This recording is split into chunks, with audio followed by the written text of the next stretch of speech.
Then in part C, explain how activity-based costing will affect the break-even point in units for each chocolate produced.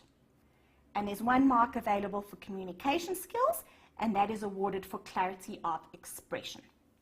All right, so how will activity-based costing affect the break-even point in units for each chocolate produced?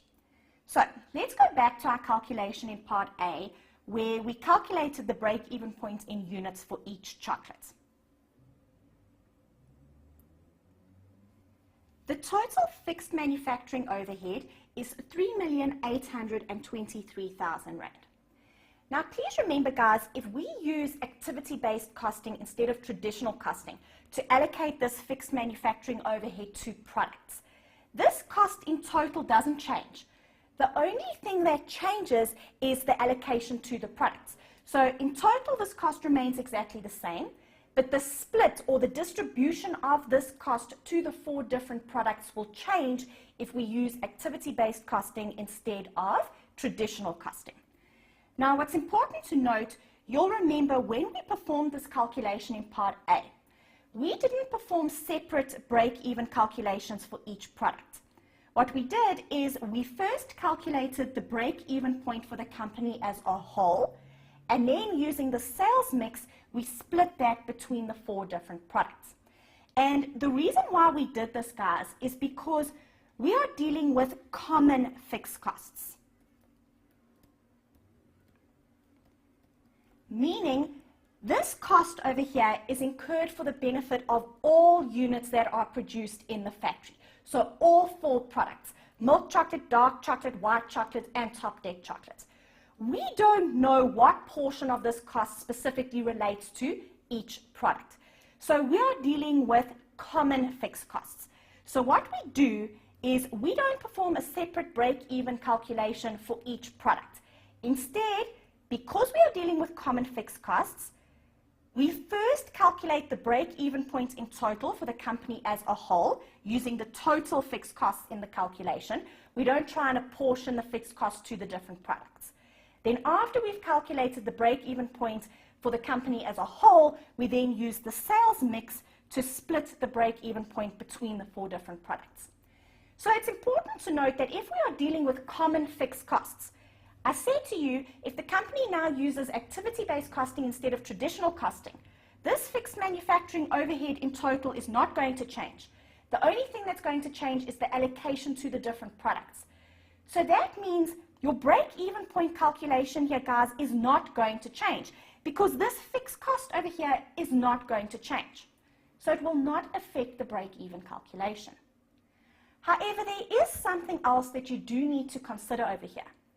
What if by using activity-based costing, these are no longer common fixed costs, but we can accurately allocate this cost to the different products and they now become product specific?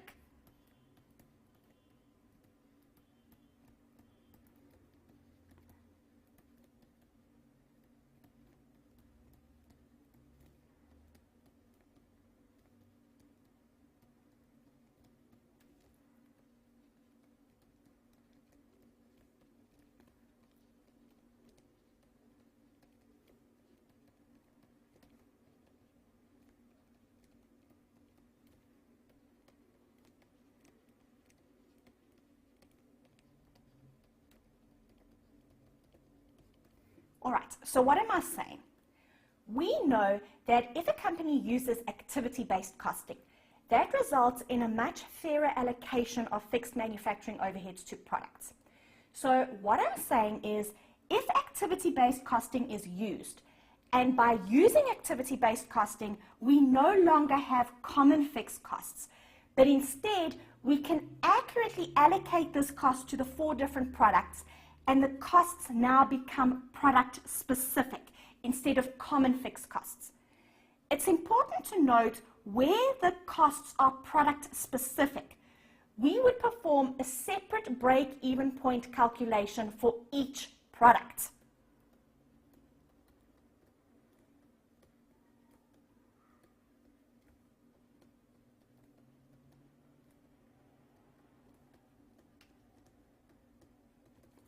So where we have common fixed costs, we always first calculate the break-even point in total for the company as a whole, and we then use the sales mix to split that between the different products. On the other hand, if we are dealing with product-specific costs, so we know exactly what portion of this cost relates to each product, then we would perform a separate break-even point calculation for each product. All right. Now, in this case, obviously we know if activity-based costing is used, the allocation of this total cost to the different products is going to change. So if we are performing a separate break-even calculation for each product, then your break-even point calculation is definitely going to change.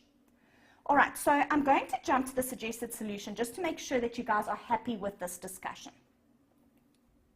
So first we said, when using activity-based costing, the total fixed manufacturing overhead will not change. The cost in total remains the same. However, the allocation of the cost to the different products will change. So, if the fixed manufacturing overheads are common fixed costs, in other words, we don't know what portion of the cost relates to each specific product.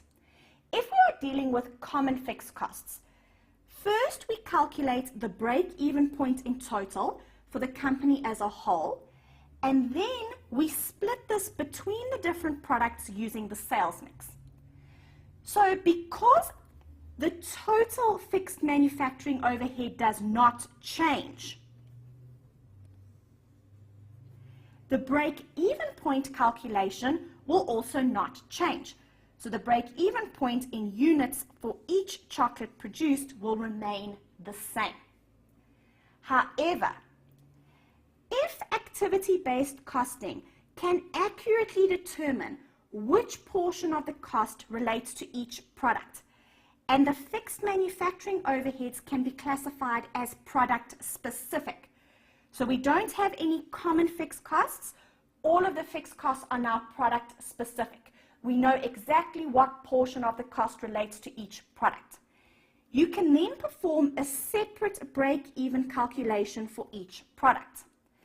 And because we said above, although the total fixed manufacturing overhead will not change when we use activity-based costing, the allocation to the different products will change. If we are performing a separate break-even calculation for each product, because the allocation of the cost to the different products will change, the break-even point in units for each chocolate produced will also change. All right, guys, so that then deals with part C of the required.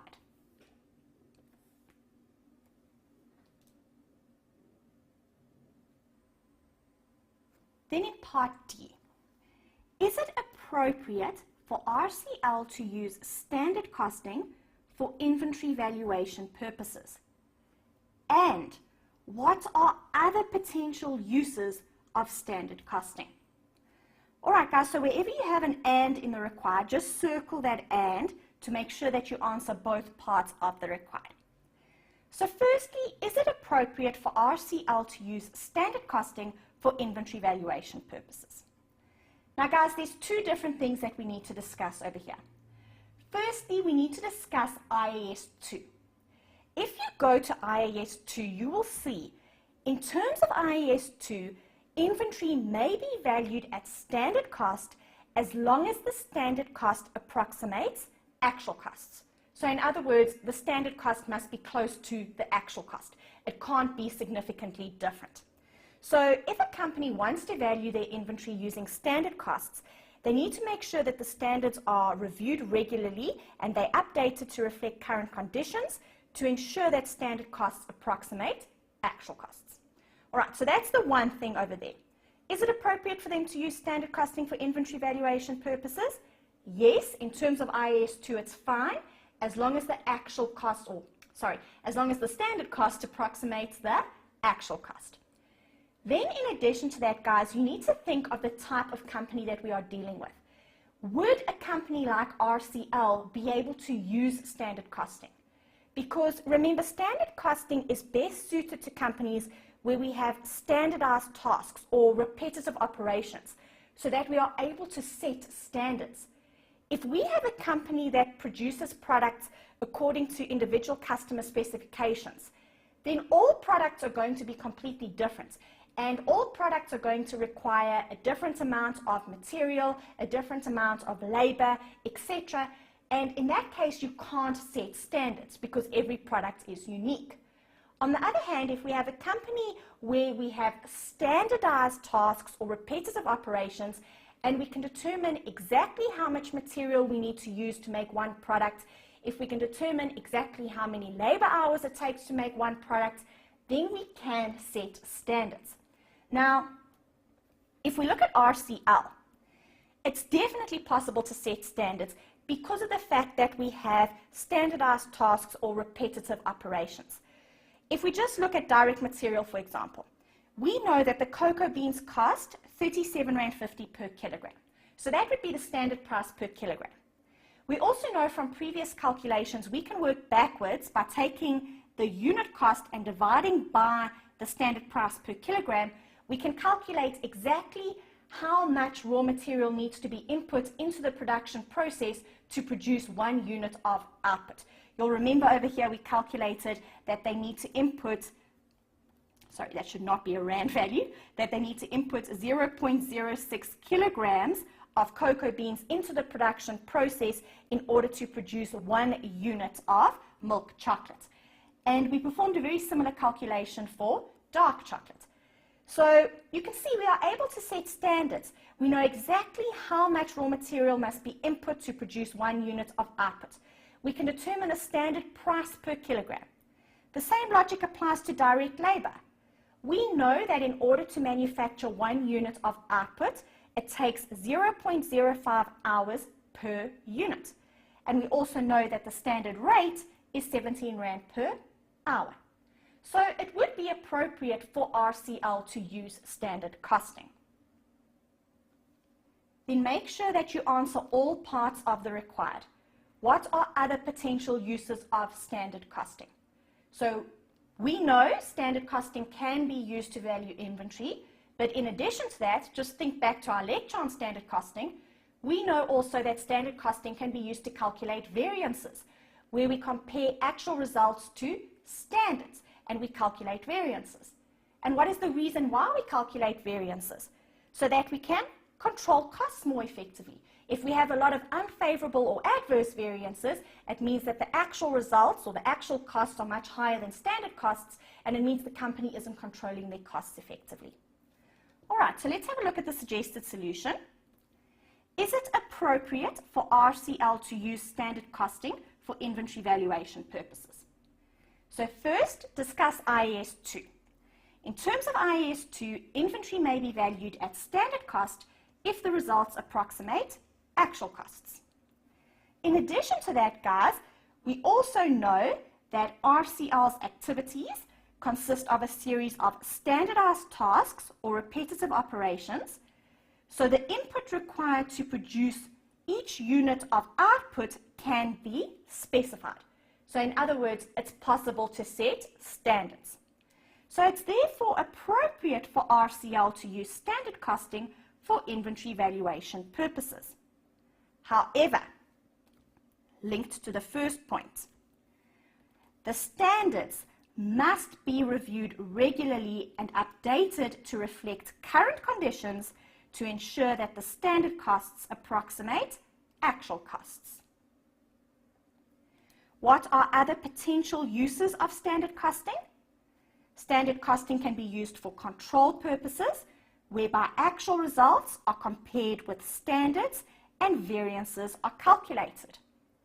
These variances can be analyzed in detail, enabling costs to be controlled more effectively. All right, so that then answers part D of the required. Then in part E, firstly, why are the environmental protesters concerned about the packaging of chocolates? Let's go back to the information provided in the scenario where we were told about some environmental concerns. Over here, A recent study found that the raw materials used to produce chocolate, as well as the packaging, are major environmental concerns. So why would the packaging be a major environmental concern? What are chocolates packaged in? Just above, guys, in note 4, you are told that the chocolates are wrapped in plastic. And we all know that plastic is harmful to the environment. Now, if you go back to the required, this is for 3 marks. So we obviously need to discuss this in a bit more detail. Why is plastic harmful to the environment? Well, firstly, think of how plastic can be disposed of. Plastic is either disposed of by being burnt or it ends up in landfills. If it's burnt, then the pollution obviously from the burning process, because the burning process will emit toxins and that will cause air pollution, so that obviously has a negative impact on the environment. On the other hand, if the plastic ends up in a landfill, plastic takes thousands of years to decompose. So the problem with that is it obviously sits there in the landfill for thousands and thousands of years. In addition to that, if the plastic is not properly disposed of, it could end up in the oceans or it could end up harming animals. Now, obviously, guys, this isn't something that you can study for. This is a little bit of a weird required, but you do often see things like this in question papers, so it's good to be prepared for something like this. It's also important to note that although it might be difficult to score 3 marks for this part of the required, you can still easily pass this part of the required. Let's jump to the suggested solution so that I can show you what I'm talking about. All right, so if this is out of 3 marks, you need 1.5 marks, obviously, to pass this part of the required. So let me show you how you can easily score 1.5 marks. First, you just need to say that the chocolates are wrapped in plastic. Now, that obviously comes directly from the scenario. And we all know that plastic is harmful to the environment, or plastic can damage the environment. There's your 1.5 marks, and you've passed this part of the required. So don't stress too much if you can't get the difficult discussion points, guys. All right, so in order to score the mark in the second bullet point over here, you didn't have to talk about the fact that plastic can either be disposed of by being burned or it ends up in a landfill. You didn't have to talk about that. You just had to say that it could cause damage to the environment. Then in the third bullet point, we discuss why it causes damage to the environment. If it's burned, it emits toxic gases that can harm the atmosphere. On the other hand, if it ends up in a landfill, it can take thousands of years for the plastic to decompose. Now, if you did discuss one of these points, please note, in order to be awarded this mark, you didn't need to discuss both points, you just needed to discuss one of the points. So if you said plastic doesn't decompose, or it takes thousands of years for plastic to decompose, you can give yourself the mark. You didn't have to talk about the burning of plastic and how the toxic gases can harm or cause air pollution and harm the environment. Then finally, if plastic is not disposed of correctly, it may end up in oceans or cause harm to animals. And once again, guys, you didn't have to discuss both of those points. If you said that it can cause harm to animals or it could end up in the oceans, you can award yourself that mark. So you only need to discuss one of those points, not both. Okay, so that deals with the first part of E. Then in part 2, why is the shipping distance from Ghana to South Africa an environmental concern? So once again, go back to the information provided in the scenario. We were told that cocoa is cultivated around the equator in humid climate conditions and is shipped long distances before making it into the chocolate products that we produce and consume in South Africa. We also know, based on the information we were given above, that the cocoa beans are imported from a plantation in Ghana. So obviously what happens is RCL imports the cocoa beans from a plantation in Ghana, and the cocoa beans are shipped very long distances from Ghana to South Africa. So, answer the required. Why is the shipping distance from Ghana to South Africa an environmental concern? Guys, the ships are going to produce greenhouse gas emissions which are going to pollute the air. Most forms of transport cause air pollution. So that's all you need to do. Sorry, I'm falling over my words here. That's all you needed to discuss over here. This is only for 1 mark, so you just needed to discuss the fact that it causes air pollution. All right. So the greenhouse gas emissions will pollute the air. You didn't even have to talk about the greenhouse gas emissions, guys. You just had to speak about air pollution. Then finally in part E, if RCL wants to avoid further production disruptions as a result of industrial action, so in other words, strikes, what else should you bring to their attention?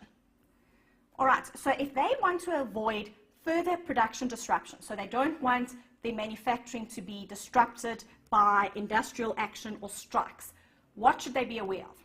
So guys, what is the main reason why employees strike? Because they feel they're not being paid fairly. Go back to the information provided in the scenario. We calculated the budgeted direct labor rate per hour. It's 17 Rand per hour. Now, again, you might not get the second mark in this discussion because you can see this is for 2 marks over here. You should be able to get at least the 1 because the main reason why people strike is because they don't feel that they're being paid fairly. So you should be able to say that the budgeted labor rate per hour is 17 Rand. We performed that calculation. You then need to compare that to the minimum wage. In South Africa, the minimum wage is 20 Rand per hour. So the problem is they are paying their workers less than the minimum wage. Now, obviously, if you don't know the minimum wage, you won't get the second mark in this part of the discussion. But once again, guys, don't let these things stress you out. Every paper is going to have something weird that you can't study for that's going to throw you off a little bit. Just make sure you can pass. This is not where you're trying to score marks, okay? This is intentionally in the paper for those people who have very good general knowledge. But most people won't be able to come up with all the discussion points over here. All right, so again, if we just jump to the suggested solution, they are currently paying direct laborers 17 Rand per hour, and we've included the calculation over there, which is less than the minimum wage of 20 Rand per hour. So if they want to avoid further production disruptions as a result of industrial action, then they need to make sure that they are at least paying their workers minimum wage. All right, so that then answers part E of the required.